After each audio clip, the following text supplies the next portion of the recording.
Fala galera, ligado aqui no canal Expresso. O Vasco agora empatou com o Flamengo no Maracanã, 0 a 0. Um jogo que o Vasco deu sorte de não perder, apesar de ter feito um primeiro tempo mais equilibrado, teve chances de gol, botou bola na trave. Mas como a gente já vinha imaginando, o Vasco foi pressionado a maior parte do jogo, quase perdeu o jogo no final da partida. O Flamengo pressionou de forma assim muito incisiva e o Vasco sai ganhando um ponto e o Flamengo perdendo dois. Essa é a realidade. O Vasco ia brigar para somar pelo menos um ponto, porque o time é de baixa qualidade técnica. Vou falar dessa partida, vou falar de tudo o que aconteceu no jogo, depois que você se inscrever, deixar o like e compartilhar, dizendo que o pós-jogo do Expresso já está no ar. Então, galera, o Vasco hoje fez uma partida, até no primeiro tempo deu para encarar o Flamengo, né? Uma partida difícil, né? Contra um time muito bem qualificado, com reservas muito bem qualificadas para substituir os titulares. Cebolinha entrando no segundo tempo. A gente vê o Vasco com jogadores que nem os titulares são nem perto da qualidade técnica dos reservas do Flamengo. Mas o que vale num clássico é sempre a disposição, a vontade e isso que prevalece no final das contas.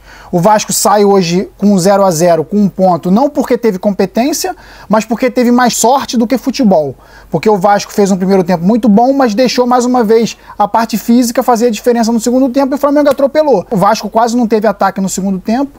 O Flamengo teve todas as principais ações do jogo. No final, com Cebolinha, com o Plata entrando, o Flamengo quase que não deixou o Vasco respirar nos últimos 15 minutos ali de jogo. O Vasco fez as substituições, piorou muito o time, porque se os titulares são questionáveis, imagine como são os reservas, né? Muito difícil um elenco que foi mal montado na sua origem. Mas o resultado foi bom pro Vasco, o resultado foi bom, a atuação foi horrível, assim, principalmente no segundo tempo.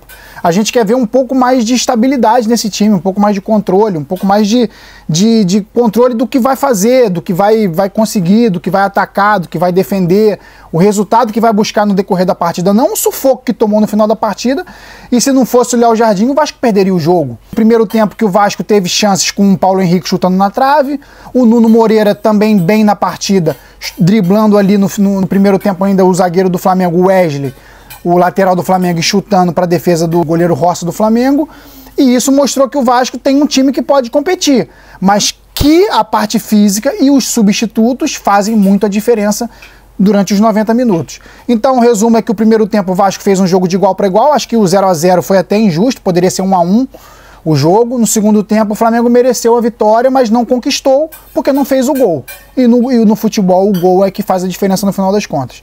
O Vasco sai comemorando, claro, o resultado, mas não comemorando a atuação.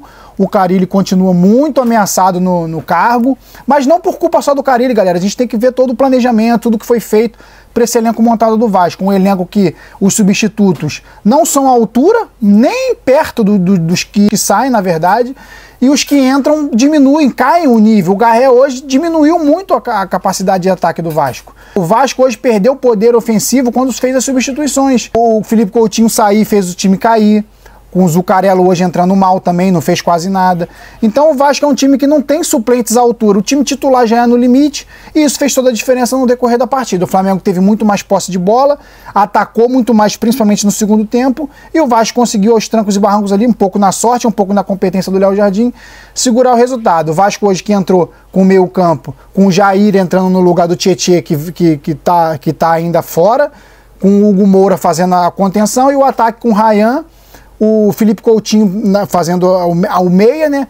O Ryan, o Verratti e o jogador ali, Nuno Moreira, do lado esquerdo, tentando fazer alguma coisa. Até jogou bem, como eu falei no primeiro tempo, teve mais chances de gol, chutando em cima do Rossi. Mas, cara, assim, é muito complicado a gente ver a disparidade das equipes, né? O Flamengo é uma equipe que vai brigar pelos títulos que disputar esse ano e o Vasco vai brigar para sobreviver. O Vasco vai brigar para tentar ir o mais longe possível nas competições de mata-mata e o Flamengo vai brigar para ganhar todas. Então, se a gente for considerar capacidade de formação de elenco, capacidade de evolução do elenco, o Vasco hoje saiu no lucro, empatando em 0 a 0. O Vasco tem uma capacidade de investimento muito menor. Não deixo de criticar a competência de quem contrata, porque Lloyd Augusto não entrar, um monte de jogador que veio e não fez diferença nenhuma, Jean Davi e Maxime, sempre falo isso, não entrarem, não ajudarem, não estarem nem perto de ser jogadores que façam um pouco a diferença. O Garré é um jogador que foi contratado para ajudar e não ajuda. Caiu muito o rendimento do Vasco hoje depois que o Garré entrou, depois que o Zuccarello entrou. Então, isso mostra o Alex Teixeira, que entrou no lugar do Coutinho, também fez o Vasco cair muito de rendimento. Então mostra muito a falta de capacidade dessa direção com o Marcelo Santana, com o Pedrinho, formarem um elenco, formarem um grupo que tem a capacidade de manter o nível durante a partida. A gente viu que o Vasco fisicamente sucumbiu no segundo tempo, o Flamengo passou por cima, todas as divididas, o Vasco caía no chão, o Flamengo continuava em pé e ia pro lance, ia fazer as jogadas. Sofreu e quase que perdeu. Não perdeu porque o Léo Jardim estava numa noite inspirada. O Pedro teve chance, o Gerson teve chance, o Vasco também teve chance, mas apenas no primeiro tempo. O segundo tempo caiu demais, como eu falei, por conta da parte física do Vasco, que é deprimente, é lamentável a preparação física do Vasco. Então, são coisas que a gente imagina aí que possam melhorar, mas não melhoram. Preparação física hoje no futebol é fundamental. Se um time hoje não tem preparo físico, o adversário vai passar por cima. Flamengo é uma das top 3 do Brasil. Claro, pega uma equipe frágil como a do Vasco, vai dominar todas as ações, principalmente quando a equipe adversária cair fisicamente. Vou partir aqui para as notas individuais, já destacando aqui o Léo Jardim, já destacando o Felipe Coutinho enquanto teve fôlego, destacando o Nuno Moreira também enquanto teve fôlego, o Ryan enquanto teve um pouco mais de sobriedade ali para jogar, mas ainda é um moleque novo, não tem nem 18 anos ainda. Vou partir para as notas. Léo Jardim hoje uma partida absurda, evitou a derrota do Vasco, depois da cabeçada do Pedro ali eu falei, ele é o cara do jogo, não tem como não dar nota 10 pro Léo Jardim. Independente das suas incapacidades de sair do gol, incapacidade de jogar com o pé, ele é o cara que decide, que salva o Vasco embaixo das traves, é onde o goleiro tem que fazer a diferença. Nota 10 pro Léo Jardim. Paulo Henrique hoje uma partida que até levar o cartão amarelo ainda conseguia fazer alguma coisa, depois que levou o cartão amarelo acabou o jogo do Paulo Henrique, como eu falei, bola na trave dele no primeiro tempo, um chute muito bonito, não foi gol, um pecado, poderia ter sido, nota 6 pro Paulo Henrique. O zagueiro João Vitor, que a gente critica bastante e tem uma pressão pelo valor que foi pago por ele hoje, não comprometeu, não fez nenhuma besteira, apesar de estar muito inseguro ainda nas jogadas de mano a mano, nota 5 aí pro João Vitor. O Lucas Freitas hoje também não comprometeu, fez uma cobertura do próprio João Vitor no primeiro tempo, que poderia ter sido o gol do Flamengo ali, numa bola cruzada que o João Vitor ficou perdido no lance, então o Lucas Freitas vai ganhar uma nota um pouco maior, 6,5. A lateral esquerda com o Piton hoje também foi uma válvula de escape para o Vasco. O Piton hoje avançou bastante, mas depois no segundo tempo, como todo o time também recuou demais, nota 6 para o Piton. O Hugo Moura, como sempre, o jogador que mais marca no Vasco, mas ele marca sozinho e ele vai cansar rápido, nota 6,5 para o Hugo Moura. O Jair, que entrou no lugar hoje do Tietê e do Paulinho também, que não vinham bem, fez uma partida também assim, aquele estilo do Jair, né? Teve uma fase muito boa no Atlético Mineiro, mas no Vasco ainda não conseguiu achar seu futebol. Nota 6 pro Jair.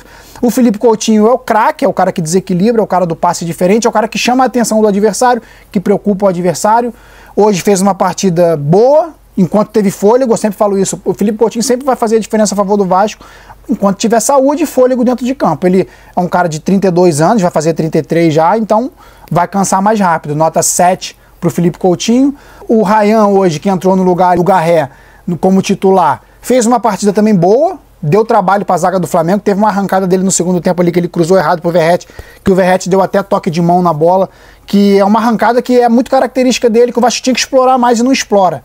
Gostei do Ryan, mas também erros bobos de um garoto, ainda é garoto, ainda pode evoluir. Nota 6,5 pro Ryan. O Nuno Moreira, um jogador interessante, talvez dessas contratações do Vasco, eu sempre venho falando, talvez seja a melhor.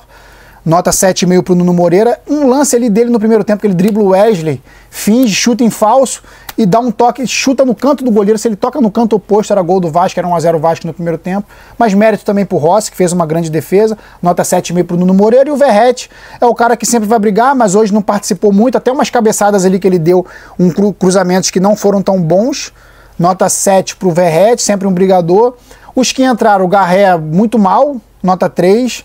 O Zuccarello hoje também errou muitos passes ali, errou muita colocação dele errado em campo, posicionamento dele errado em campo, nota 3,5. O Alex Teixeira é um cara que não ajuda muito na construção e na marcação também deixa muito a desejar, nota 3 também pro nosso Alex Teixeira. E o Vasco é esse time, cara, o Vasco é esse time que deixa muito a desejar hoje, sem o Adson, sem o Tietê, alguns jogadores que poderiam ser titulares do Vasco hoje não entraram, e os que entraram não chegam perto dos titulares que já não são jogadores de super alto nível. Então o Vasco é essa equipe que deixa a desejar. O Vasco vai tentar agora voltar suas atenções para a Copa Sul-Americana contra o Lanús na terça-feira, um jogo que o Vasco tem que vencer, jogo em casa, em competição assim de grupo, confrontos diretos, é obrigação do time da casa vencer.